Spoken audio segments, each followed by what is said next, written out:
শিষ্য শিষ্যগণ ঠিক অনুরূপভাবে 2020 সাল থেকে গুরুবান্তের প্রতিষ্ঠানকালীন সময়ে প্রতি বছরেই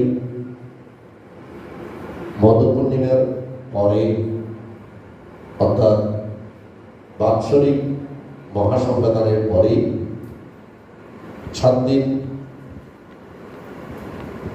দিনের জন্য নিদর্শন ধর্ম অনুশীলন আয়োজন করা হয়।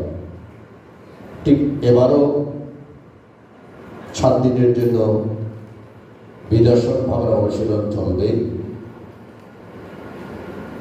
গুরুবান্তের দেশনা থাকবে এবং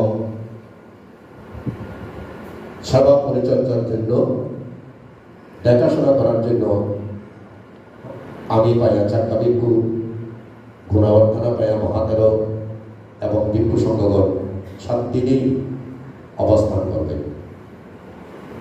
গুরুবান্তের দেশনার মধ্যে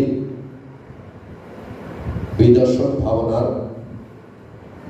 বিদর্শন শিক্ষার সব দিকগুলোই সুস্পষ্টভাবে গুরুবান্তে দেশনা করেছে।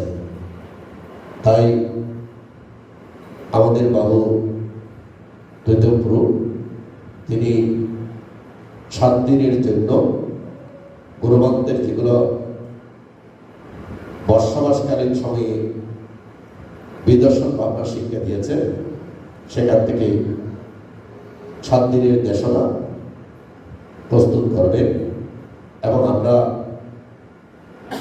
তদারকির জন্য, দেখাশোনা করার জন্য আমি পায়া চাক্কা ভিক্ষু 7 দিন থাকবো, গুণবর্ধনা পায়া মহাতেরও থাকবে এবং আমাদের ভিক্ষু সংঘ থাকবে।